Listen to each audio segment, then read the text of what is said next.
Hello, creeps. It's me, John Kassir, the voice of the Crypt Keeper, and you're listening to Chronicles from the Crypt.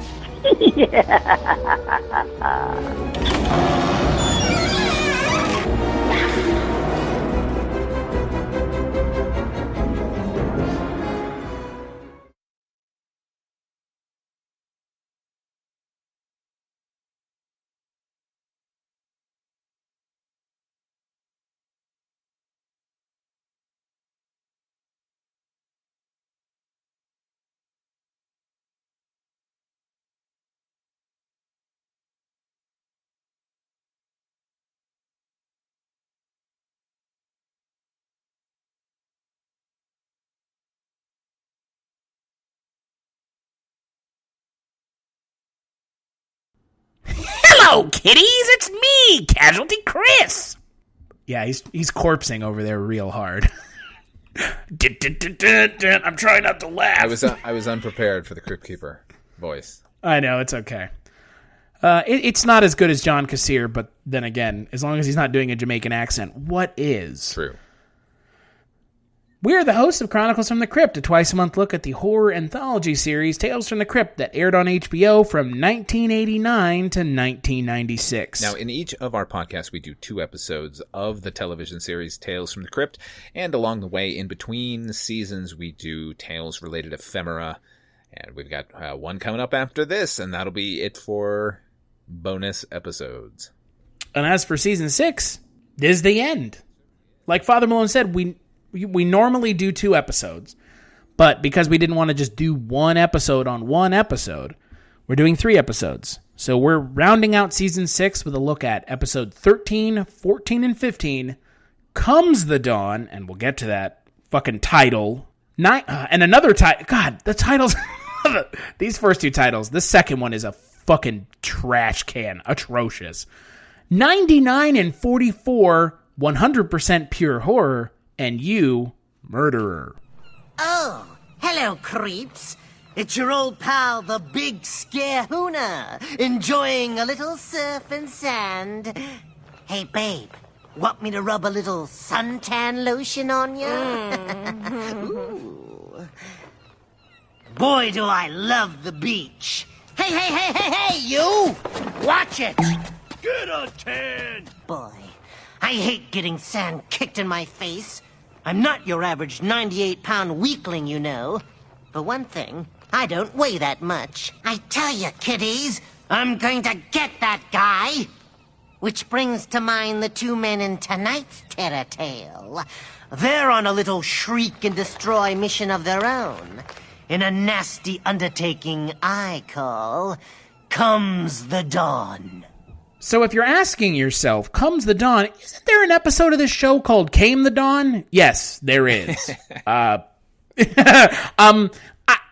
don't get it. Before we talk about Comes the Dawn, do you understand why there's an episode of the same name? Came the Dawn was last season.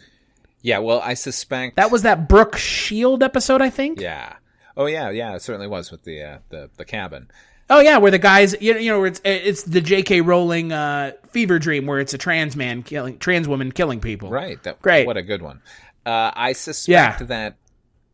Well, with each of the episodes, like no matter how much they go afield as far as the plot or characters go, they always retain the title, except one time, I guess, Revenge is the Nuts, which was... Anyway, I'm digressing. So I'm assuming because there were so many titles at EC that Came the Dawn was from... I think Came the Dawn was from Shock Suspense Stories, and Comes the Dawn is from Haunt of Fear. So they, when they were writing them, assumed people were getting different issues of different comics, so it wasn't that big an issue. But it kind of becomes an issue when you have a straight-ahead television series and you kind of keep naming episodes effectively the same thing. And, you know, Come On Eileen was already taken, so... Ba-dum-bum. That was a Ba-dun-dun-dun-dun-dun. Ting. So this episode is directed by John Hertzfeld. It is written by Scott Nimmerfro again. He wrote 11 episodes of this show. He's the MVP? He has shown up more than anyone else. Yeah. I'm not sure I would go as far as to say MVP. And this episode has Michael Ironside in it. And Susan Tyrrell, who, if you're a fan of Oingo Boingo, like I am, like Father Malone is, you'll recognize her from Oingo Boingo's The Forbidden Zone. And it's about vampires, I think, in Alaska. So, 30 Days of Night, it's like that, but really bad. And also with a character whose name is Colonel Parker, unironically. True. Which is interesting. I'm sure that was a choice of Scott Nimmerfro's.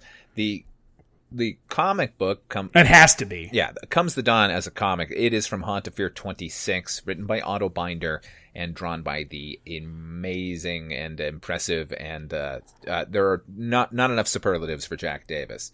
Now, here is a freely adapted story in that what we get in the episode is two former military guys wanting to hunt bears. Is it just grizzlies, right? Which is illegal. In the original comic, it is three gentlemen who have come to Alaska to find uranium. They are uranium prospectors, and they have a guide who takes them out to this place. They've already flown over the area, and the Geiger counter went crazy, so they know there's a mother lode of uranium, and they're all going to be rich beyond belief. When they land, they have an Inuit guide who takes them there, but before they get in the dog sled to head out to the cabin, there is a coffin encased in ice near the landing strip for their makeshift airport, and the Inuit guide says, don't touch the coffin, the vampire's in there. Every year it thaws out and it causes havoc, but we've got it frozen and we don't want it to get out. So they go off to the cabin, and then one guy decides he wants to bump off the other two so he can have all the money for himself. He goes and releases the vampire, and then it chases him back to the cabin. He calls the other two out and says, the vampire's coming. And then he runs in the cabin and closes the door, and the vampire kills those other two guys. And the whole thing is told in flashback because he's already in the cabin, barricaded himself in, where the vampire's trying to get in at him. And of course he thinks, I just have to wait this out till dawn, and then I'm a rich man. And just like 30 Days of Night, just like the episode we see, he realizes it's winter now and there's not going to be a sunrise for, a month or so. Kind of. Can we point out for a second that not remembering the sun doesn't come out in Alaska is like forgetting that San Francisco is on the coast? Yeah. Like, what fucking universe do you... Of all the things in this episode that bug me, the fact that the entire finale of this episode is predicated on the character being so stupid he forgot that the sun doesn't come up for like 6 months in Alaska. Yeah, now with the comic, at least it's a bunch of uranium prospectors and effectively idiots who are, aimless people and have gone up there because they heard about it. But with the episode, we're given he's a colonel or a general, and his aide is like a lieutenant, and the guide that they procure is also military, and they would know. They would just know. So yeah, it doesn't. It's a payoff that is unearned because it makes the lead character really, really dumb. Well, I can't even tell who the main character is because at one point I'm assuming it's Bruce Payne playing Colonel Parker because he's the one who ends up being the final character to die. But it should be Michael Ironside because he's the one pushing the narrative along. And then ultimately it's neither of them. It becomes Jerry Drumbeater. Yeah. She is the titular vampire, although it's not in the title. It's really disappointing to me to see an idea like this one. Again,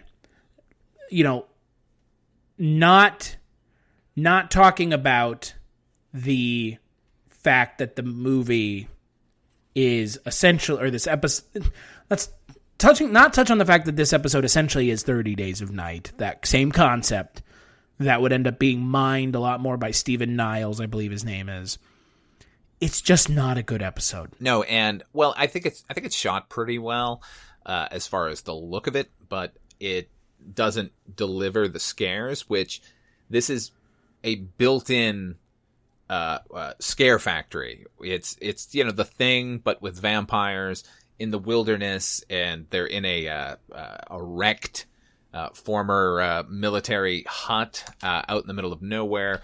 Like all the elements are there for a really good, either scary or gory. I mean, we get some gore, but as far as tension goes, like, it's all there and it pays off not at all. And I gotta say, like, in the comic book, at least it was like the guy and the vampires out there, like, scrabbling around outside trying to force his way in. And the comic worked. Like, I thought that's a pretty tense situation. And this, they eschew all that so they can, have this boring narrative with their military service. This is like directly after the Gulf War, when they made this episode. So I'm sure Scott was trying to make a comment on that or something. But where he takes the story is boring, and it just doesn't. I don't know. It's not the worst one of the season, clearly, but it certainly isn't the payoff that we were hoping. But yet, it feels like to me another entry into Scott Nimmerfro's middle of the road to bad entries in this show. And look, Scott Nimmerfro passed away, unfortunately. And so, I hate to speak ill of the dead's talents, but I feel like a lot of the episodes that we've seen that he's written have been not very good. No, I mean, at least we were spared the comedy, because Scott tended to write the comedic episodes of Tales from the Crypt. This one is at least straight ahead, which is always preferable. And, but yeah, I mean, his best writing was not done on this series. Like, he wrote a really good episode of the television series Hannibal, which I would recommend to people if they want to see what he can actually do. This one just feels of a kind with everything else we've been given this season. Like, the idea is solid, but, we don't really care that much. Well, and then, again, you have interesting looking creature design that is essentially just the characters from not Dawn of the Dead. The characters from the vampires from Dusk Till Dawn. Yeah. Like, it's not even original. Like, it's so wholly unoriginal that no part of it works in the absence of the unoriginality. Even if this wasn't an unoriginal even if this was an original episode, nothing works anyways. No. Because Michael Ironside's criminally wasted. I mean, he gives a typical Michael Ironside's performance. Love Michael Ironside. Gruff. Yeah, Michael Ironside is amazing. They sucked out his brain. Remember Starship Troopers? See you at the party, Richter. Like, I mean, fuck, man. Come on. He's been in some of the greatest sci-fi films of all time. Scanners, Starship Troopers. Highlander 2, The Total Quickening. Recall. Wow. He plays Sam Fisher in Splinter Cell. Like, whenever I hear Michael Ironside, I hear his voice, I think of Sam Fisher in Splinter Cell. I think of his character in Starship Troopers. I'm never going to think of this. And it's a fucking shame, because this is the biggest problem with Tales from the Crypt. You have a lot of really talented actors who are wasted in, like, every episode they're in, it seems like. It's few and far between now with this show that actors are not being wasted when they come on and do a guest appearance on this show. I think Susan Terrell, you mentioned her at the top. Like, I think she acquits herself nicely. She gives a perfect Susan Terrell performance. And always good to see her. Whatever that means, unfortunately. Yeah, well, it's Susan Terrell. She gets shot in the first 5 minutes of I know, but she's great up until then. She's not wasted. That character does what she needs to do, and she does it well. So I'll give it that. I can't recommend the episode overall, but if I were to, it's because Susan Terrell is in it, because I just love her tiny bones. She is, if for Dawn of the Dead fans out there was a documentary Roy Frumke made back in the day, like while they were filming Dawn of the Dead. It's called Document of the Dead, and Susan Terrell is the narrator, and what a voice, man. She's spectacular. And, she tends to play really grimy characters, and this is no exception, but I love her. Anyway, there you go. Her character's look in this episode is bizarre. Oh, certainly. With the blacked out teeth, which they're supposed to be broken, but they didn't bother to go ahead and make dentures or anything. So it just looks like the putty you would get in like a novelty shop, like missing tooth. I was about to say, you and I could probably do better makeup on someone. Yeah. It does have a pretty good line, though. Which is? Yeah. It does have a pretty good line, which is, it's going to take a lot more than a lesbian vampire biker whore to ruin my day. That's quality. And the only reason it's a good line is because of how many superlatives there are in that fucking sentence. lesbian biker vampire horror. Excuse me, lesbian vampire biker horror. Works for me. Yeah, boy. Yeah, this episode, not good. No, skip it. Skip it. Skip it. Big skip. Big skip. Speaking of big skips. So let's talk about the next episode. Yeah, let's talk about big skip. Let's talk about 99 and 44, 100% pure terror. Yeah. Greetings, Hackenfield fans. I hope you're in the mood for a little fiendly competition. It's that time of fear again.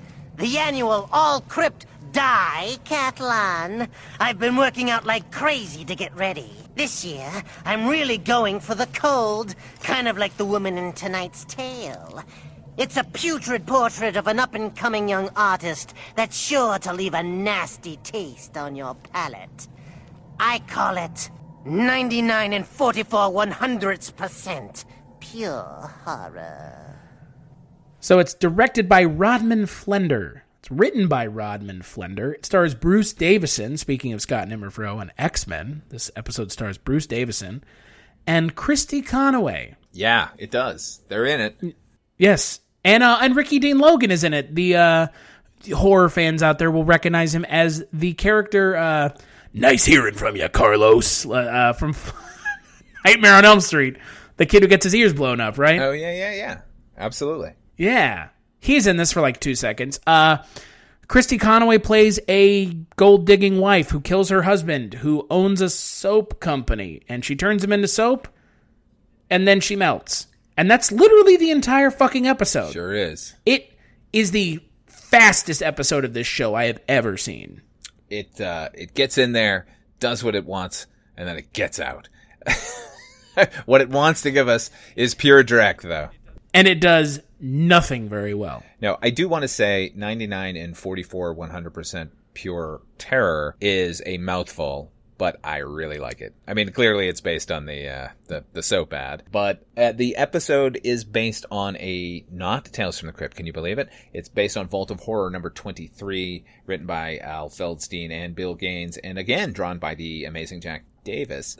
It's similar to what we get in that it involves a soap company and a murder, but the comic is about a guy who is the assistant to the general manager of this plant that makes soap, and the boss just gives him nothing but a hard time and is always on him, and he realizes that if the manager is gone, he'll take his job, so he kills him, chops him into pieces, throws him in the vat of soap. He makes an entire pallet of soap of his boss, and then gets the job, moves into his apartment. It's told in flashback, I should point out. And one day goes to shower and realizes he doesn't have any soap, so he uses one of the bars. Now, in the episode, they go full gore and they say that the acid is melting them. In this, a little more interesting, where it's the shower. It's one of these stand-up showers with the door that closes, and the guy... Let's just say it for what it is. It's the kind of shower rich people have. Yeah, exactly. So he's in it, and he's washing with the soap of his boss, and he blinds himself with it, although he is not totally blind. It's just he's got soap in his eyes. The bar of soap drops to the ground. He slips on it, breaks his leg. The soap covers the drain, and he slowly drowns. It's much better than what we get here. I mean, I love gore, and anytime I can watch a person melt, hooray, but... this is much more diabolical. What they came up with in the comic. I think I would have really liked the alternate version of this if they had gone with what the comic book had. Me too. Like that's. I mean, we talk about comeuppances all the time. This one's pretty brutal. Like he's at the bottom of this shower. The water is slowly filling up. There's nothing he can do. He can't really move. So, bravo, Feldstein and Gaines and Jack Davis in the comic. Not so much in the televisual experience we received based on it. Yeah, no. The way that this episode concludes is it feels like they're trying to just go, yeah, well, look, there's gore. Yeah. Look. Oh, and by the way, we have an actress in this episode again, similarly to another thing that we're going to talk about on the next episode. Another episode of the show where you have a character who is not naked. But they are nude. And it's like, what are you doing, show? Again, we're not... It's not that I want nudity. It's just, why are you not showing it? This is Tales from the Crypt. Yeah, there's sort of a pact between viewer and maker that the show is about excess and extremes, and we should delve into those because we're going to go where the comic book couldn't, and ending up giving us sort of softcore Cinemax, which I would say even with the softcore Cinemax, you get more out of it. It gives you exactly what this is, just sort of titillation, but who cares, because I don't like the character or the actress or anyone involved. So I don't know. Would it have made it better? Probably. But, yeah, that's definitely a failing. We noticed it this season more than any season, I think, where, they sort of hint at things, but don't actually deliver. And it's like, are you crazy? This is what we came for. I mean, you know, I won't go as far as to say it's what I came for, but it's what I expect from this show.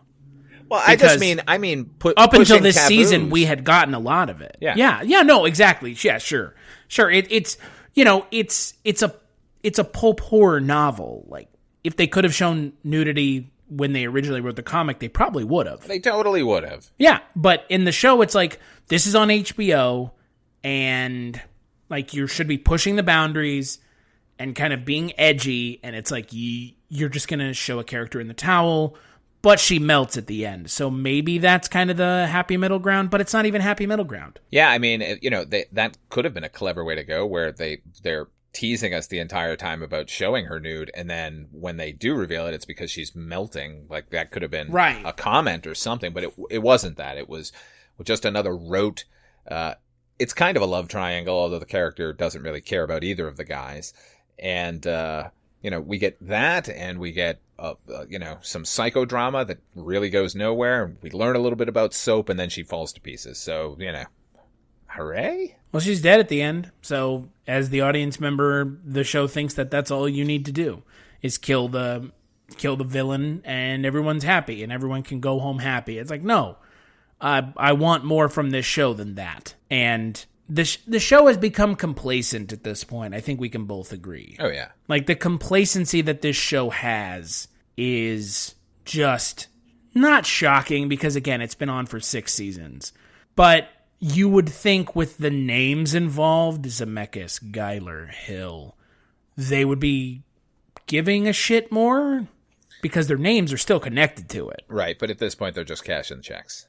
Although one of the original titans of Tales from the Crypt is on deck with the final episode. Yeah, so it doesn't make a whole lot of sense. But let's talk about the final episode of season 6. And again, let's just say, for sake of argument, because season 7's kind of its own thing, for all intents and purposes, this is technically the end of the show. Yeah, certainly. I don't think if they had intended, I don't think anyone's going to argue with us on that. No, if they had intended to do another one, it was not going to be what we got. Right. They did something that was so different with the 7th season by going overseas, by focusing on, you know, an international cast, and, you know, a lot of the folks that worked on the show before weren't involved. So this is, for all intents and purposes, the final episode of the show. We're still going to cover season 7, don't get us wrong, but to put you in the mindset, You Murderer is technically the final episode of the show. Hello. How are you? I'm Fearest Gup. Care for a chocolate? Mummy always said, life is like a box of chocolates. You never know what you're gonna get. Know what else Mummy said? She said, scary is as scary does. Which brings to mind the man in tonight's terror tale. He's just dying to get out of the mess he's in. Literally. It's a little piece of horrid candy I call You Murderer. So like Father Malone mentioned, it's directed by Bob Zemeckis, our good friend Bob, friend of the Chronicles from the Crypt podcast, Bob Zemeckis. It stars Humphrey Bogart, and no, you didn't mishear me say that. But there's no way if you watch the show you don't know about this episode, because this episode for me is kind of notorious. Certainly, good and bad. It also stars John Lithgow, Isabella Rossellini, and Sherilyn Fenn. Sherilyn Fenn. I mean, yeah, come on, give her her due. Yeah, give her a wide berth, because Twin Peaks, Sherilyn Fenn. It's just Sherilyn Fenn, I think. And fuck you. I mean, is Sherilyn Fenn known for a lot of things other than Twin Peaks? When I think of her very brief but super powerful and amazing performance in Wild at Heart. Yeah, but what about Twin Peaks? Oh yeah, no. Look, man. I think okay. Of course, she's spectacular. I think if you hold up a picture of her, everyone's going to say Twin Peaks, no question. Yeah, they're not going to say this episode. No, why would they? Right. I mean, so this episode's weird. So you have it kind of reminds me of a noir film that I watched earlier this year featuring Humphrey Bogart. It's very close, actually. Right down to the first-person perspective. What's the name of that film again? The Desperate Hours. The what? The Desperate Hours. No, it's not. I can't actually remember right now. No, it's not. It's called Dark Passage. Dark. Is that what it is? Yeah. He's trying to escape. So this episode reminds me of a film that I watched earlier this year called Dark Passage that we did on another podcast that I do when we were talking about noir films. And it's a film in first-person perspective, part of it, where you have Humphrey Bogart changing his face to Humphrey Bogart's face in that film as well. And this is very similar, but the whole crux of this episode is pulling out your CGI wiener and slapping it on the screen. I mean, that's what it feels like. I mean, it kind of does. I mean, look, I have no problem saying that that's what James Cameron has been trafficking in recently in his career. Look how big I can make my CGI penis. Let me slap it against you a couple times for you to understand how big and girthy it is. Like, what the? This episode's not that bad. There are good parts in this episode, but anytime they cut to Humphrey Bogart CGI, what a nightmare! Boy, run, don't walk, run for the exits, because that thing is going to come out of the screen and haunt your dreams. They may, in a lot of the shots, they may as well have just had a cardboard cutout of him on the set. Like, it would have been. They should have just had Robert Sacchi. They had him on there anyways, and it already looks like Humphrey fucking Bogart. Yeah, I mean, look, clearly Zemeckis is high off of Forrest Gump and what you can do with a computer, and you can manipulate things. Like clearly Zemeckis is high. Yeah, well, period. This is I think this episode actually marks his slow descent into CG everything, because for a while there he was only making CG movies and had sort of not officially announced, but certainly said that that's the only way he wanted to make movies from now on, and that has now reversed itself years later. But this was the first kind of attempt to take it further and see what they could do, and what they could do is garbage. The technology was not there for this, and having just I don't know, the voice is not spot on, and certainly the visuals are absolute nightmare. It really seems like you could have just like green screened in a shot from any of the movies and it was going to look better somehow. It always looks like the tone of the image doesn't match, and it's just his from eyes. He's got dead eyes like a doll's eyes. Yeah, it's a very. This is an odd experience watching this. It was super cool, I gotta say. Like back in the day when this episode first aired, and the credits come up and it says starring Humphrey Bogart, it was like, oh, that's cool. And 40 years, man, 40 years since he had been billed in anything. Yeah, so it was kind of a bit of giddiness when you saw that. But then what we end up getting, it's just so bad. Lifeless ghoul. The lifeless ghoul of Humphrey Bogart is stinking up the screen. And, to that end, like, why not make it a horror thing? Because, look, this is as one might expect, given the subject matter. You mentioned it's very noir, and it is very noir. You Murder is from Shock Suspense Stories. Shock Suspense Stories 14, written by Otto Binder, who also wrote Comes the Dawn. And this was actually drawn by Bernie Krigstein, who's not my favorite. His style is a little bit wacky, but I will point out that in this particular comic, he chose to credit himself as Dr. Caligari Krigstein. Interesting. The comic is... It's like bat groaning, right? Yeah. The comic is, as the episode is, first person, which is interesting.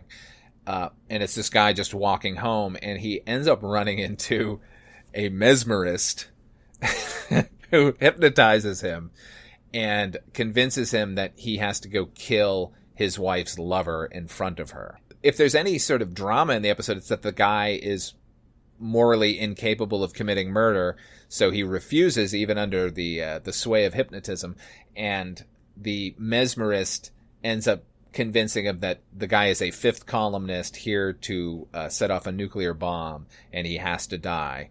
And this all pays out. He goes and he does it. He beats the guy to death with a chain, which is pretty brutal. I don't know if he kills the wife as well, but she doesn't seem well when he leaves them. And then the last couple of panels are him waking up, and the mesmerist is in the guy's apartment, and he's saying, "Haven't you read the paper? You killed 2 people, and they have your fingerprints on the chain, and they're coming to get you now." And then that's the end. Imagine if that was their plan for the end of a Tales from the Crypt season and potentially the whole series. There's like, it's so beyond the pale, sort of morally. This poor guy just gets roped into this scheme, and then he has to pay for it at the end. That could have been much more interesting. Not that I wanted them to do another hypnosis or a failed showman like committing murder on his wife or whatever, but it would have been better than what we got, because we got just kind of boilerplate noir tropes and attempts. Attempts at it. And, some of the, look, Isabella Rossellini's fucking great. She's always good. John Lithgow, what can you say? It's John Lithgow. And even Sherilyn Fenn holds her own in the mousy kind of way. And then they do the stupidest thing ever with her character at the end, where she basically just walks up and hands them the gun. I don't know. This episode is a huge failure. Like across the board. It's got some things to recommend it. I just mentioned the actors' names. And I guess it's skillfully shot. I mean, you can't say Robert Zemeckis doesn't know how to move a camera around, but anytime we have to join it up with the horrible living corpse of Humphrey Bogart, it just nosedives yet again. Like, you end up wondering what the hell we're doing here. Why are we doing this other than as an experiment? That's all it is. I mean, it is a literal experiment it is experimental filmmaking, because this level of repurposing the dead would not really become a thing until like 5 years ago. True. I mean, this is when they did Rogue One, right? Yeah, where they actually sort of having the characters. I mean, there had been little gasps of it here and there where they were CGIing, like, Fred Astaire dancing with a vacuum cleaner back. Wasn't in the day. there a Humphrey Bogart commercial where he was like in a Zales ad? No, he was in a Coca-Cola ad where they, okay. I think they repurposed a shot from Casablanca with him sitting at the bar, and they put a Coke in front of him. So it's not like it was completely unknown at the time that they did this. And certainly Zemeckis had just done it with Forrest Gump, where he has Tom Hanks interacting with John Kennedy and John Lennon, and so this is sort of the birthing ground of this kind of thing. And it's how many years later? 25 years later, it's still.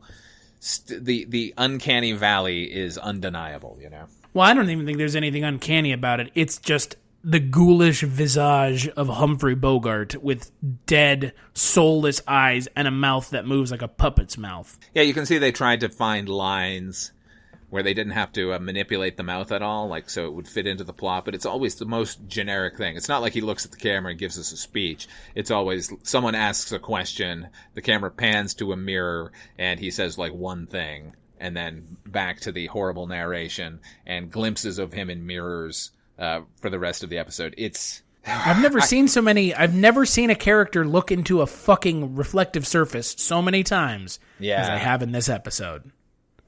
It's real bad. If this is the way this show ended, okay, let's play a theoretical thought experiment here, right? Let's say this is how the show ended. Okay?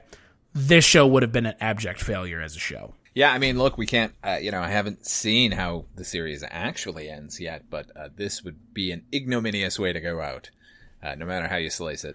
Considering how one of the episodes of the show is still one of my favorite 23 minutes of television, the first episode of the show. Yeah, there you go. I mean, look, from that to this, like, all the potential, all of the, every sort of element that can make the show great, and right in the first episode, and then by the time we get here, it's just like, oh boy, what the fuck are you guys doing? Like, we go from a William Sadler episode where he plays an executioner who gets executed because he's taking the law into his own hands to CGI Humphrey Bogart. How far we've fallen. Yeah, a precipitous drop at best. It's, shocking. And the thing is, when you look at, say, the first season of the show, you can say that, these guys are just playing around, these filmmakers, like, this is a chance to explore and experiment and things. So, like, it's not an unprecedented move that one of these filmmakers would use this smaller format to do that, but it seemed to be serving the material, no matter how masturbatory some of those episodes ended up being. This one is pure masturbation. It's just like, I have a budget because it's an episode of the show, and here's something I want to try, and let's go ahead and do that, and find me a story that can make that happen, and then they did. It's not even laziness. It's more of an affront, because it's, like I said, it's just a filmmaker, like, having no regard whatever other than he wanted to do this. Well, he didn't want to do anything other than show you something quote unquote cool. And that was my whole analogy, or kind of my, jab at the beginning of this, talking about this episode, was it's just him, it's Zemeckis flaunting his CGI penis. Like, look how much money and time I can get people to throw at something. Like, someone spent time and effort making a CGI Humphrey Bogart move his mouth like a sock puppet. Like, if I put my thumb underneath my fingers and move my thumb moves more like a human mouth. Yeah. It's bizarre, because you could have done this episode without showing Humphrey Bogart's fucking face. You could have done, like, nose up, or just his eyes in the mirror of the car. You didn't have to show his entire face. And you could have had the final shot of the episode be his face, but he's not talking anyways, so it doesn't matter. Right.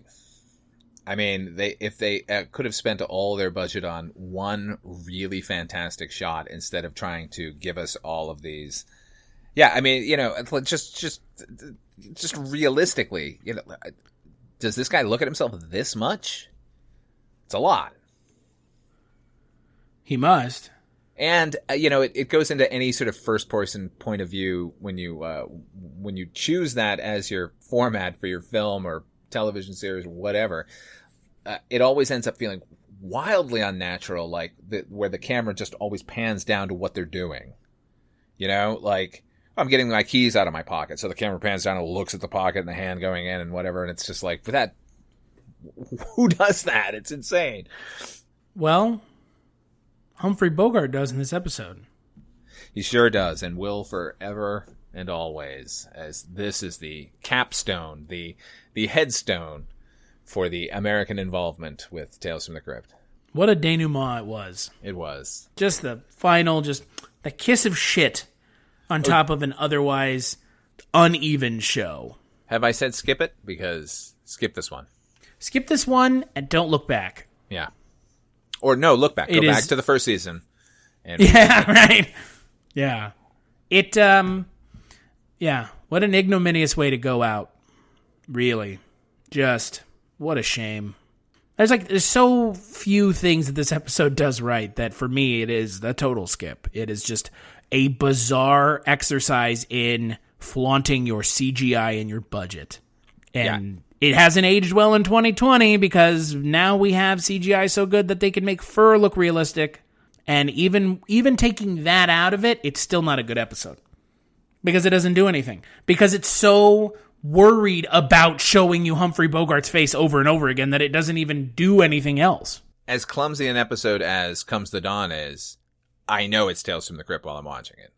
This one, it's Tales from the Crypt because of the people involved and because they got the banner title on it, but doesn't feel like anything of a piece with everything that we've gotten before. And it's a skip for me. Skip it hard. So that's the end of season 6, folks. So you know what we do at the end of every season. We give our favorite and our least favorite episode. Yes, indeed. So Father Malone, which episode in season 6 stuck out to you as your least favorite episode? Oh. Not the worst, just your least favorite. Probably, I'm going to say it's kind of a tie between The Pit and Revenge is the Nuts. It might be Revenge is the Nuts just comparatively, which we do a lot here, given that we already received a film version of that particular story, and it is harrowing and wonderful. And what we got here is, let's say, not. So I'll say Revenge is the Nuts is the worst of this. For me, it is also a tie. It is a tie between Operation Friendship, featuring Peter Dobson, who is a terrible actor, and I'm not going to change my opinion on that until I see something that he's in that's good, and another episode that is just as bizarre as it is tone-deaf, The Assassin, featuring a sex-changed CIA agent. Yeah, that's that almost fucks Corey. He, being Corey Feldman, almost fucks the person he's trying to kill. It's just fucking weird. I also believe that is another Scott Nimmerfro episode. It is. So, great. Which episode of season 6 stuck out to you as your favorite, though? That would be Only Skin Deep. That one, I don't know how great it is, but if I think about any of the episode of the season, that one sticks out in my mind. I liked it sort of visually, and it had this weirdo kind of, we talk a lot about the show not pushing boundaries and taboos, and I think that one felt like I want a Tales from the Crypt episode to be. I'm not saying it's great, but of this season, that's the one. I'm actually going even farther back in season 6. I'm going to talk about the first episode. My favorite episode of this season is Let the Punishment Fit the Crime, because it has Catherine O'Hara in it, and it has Peter McNichol in it. Yeah, that I agree. I mean, it has bad moments. Namely, the ending is just bogus to say the least. Yeah, but Catherine O'Hara is always great, and Peter McNichol. I mean, we await the word of Vigo. Like, he's come on, like Peter McNichol. Yeah, Peter McNichol's always good in anything. So, here's the thing. There's like only 2 or 3 good episodes this season. It wasn't like a hard won race to figure out what was really good here. It's there are only a handful. Yeah. And I feel like if you hadn't said Only Skin Deep, you would have said Let the Punishment Fit the Crime. I might have said Doctor of Horror because I like that one. Really? Too. Yeah, I like that one. Yeah, what can I tell you? It's okay. Yeah. I mean, again, it's better than these last 3. Certainly. Better than most of them. Like I said, it's maybe 2 or 3 episodes this season I really enjoyed. It's a real shame to me because thinking about season 5 had some really good episodes in it. Yeah. Death of Some Salesman, Forever Ambergris. Well Cooked Hams has its moments. But, man, this season... Pitiful. Even the episode I like from this season, the episodes that I would go to bat for, are nowhere near as good as anything we saw in season 1, 2, or 3. No. Not even close. And it's just a damn shame because the show has fallen off so hard by this point. Yes. This is why I'm actually hopeful for season 7. I mean, it can't be worse, right? I couldn't tell you. Yeah, exactly. I legit can't tell you. It could be worse, but I feel like that bar is set so low. There's not a whole lot that they have to do to be better. I'd like to just remember back to the days of season 4 with, Christopher Reeve, Joe Pesci, anything but where we are now. David Warner getting a dummy thrown at him. Yeah, that's the thing. It's not like the series got too self-serious or something, but there was a level of play at work in previous seasons that even if it wasn't the best plotted or shot, you could still have a bit of fun with it. And this season in particular didn't feel that way. Even when they were shooting, in fact, especially when they were shooting for sort of a lighthearted episode. Not that any of the ones I'm mentioning necessarily were, but I'm just saying there seemed to be an attempt at entertainment in some way. Well, and again, it also feels like in the previous seasons, at least 1 through 4, 5, to some extent, it also felt like there was a lot more oversight when it came to the scripts and the quality of the show that was being put out, because those first 5 seasons are pretty damn good television from a script quality standpoint. And then as soon as you get to season 6 and the later parts of season 5, boy, it just starts nosediving. That's, I don't think that's an uncommon problem with any television series. You start off and you've got a... No, most of the time they just get too big for their britches. That's not even what happened here. There's always a core of writers, and as the show gets more popular, they go off to do their own thing, as anyone would, and you're left with the people they hired as, assistants and stuff, and they kind of take over the ship, and their vision isn't necessarily what the original guys who kind of came to it to deliver what it's supposed to be. You have people who are just involved and they know the formula, and so they keep churning them out. And that's what the past couple of seasons have felt like. I can't agree more. So on that note, on the next episode of Chronicles from the Crypt, we're going to be taking a look at the final Tales from the Crypt film, though it's an official Tales from the Crypt film, but technically the name is just slapped on there after the fact. We're going to be talking about 2006's Tales from the Crypt presents Ritual. So if you haven't seen it, don't. But listen to us talk about it, and you'll get a pretty good idea as to why you shouldn't watch it. There's a lot of things in that movie that are not great, and the way the film ends is kind of that's the worst bit of them all. Until then. I don't even want to bring it up again. So until then, where can people find you, Father Malone? Find me over on fathermalone.com. I have a new podcast up called Dark Destinations. It's a travelogue of frightening fictional towns. You can also check out my YouTube channel, Ot5Films, OUGHTFIVEFILMS, for a bunch of content there. And you can also hear me over on Dreams for Sale, the Twilight Zone 85 podcast, which I do with Casualty Chris here and our friend, our man in Detroit, Mr. Mike White. As for me, you can find me on Twitter at casualty_Chris. You can find the podcast on Twitter at Chronicles FTC. I do a movie podcast called The Culture Cast and a spooky paranormal true crime podcast called Scary Stories We Tell, if you want to check those out. We are also on the internet at chroniclesftc.com. Big thanks to you, our listener, and to John Kassir for doing the intro for the podcast. And we'll catch you on the next episode.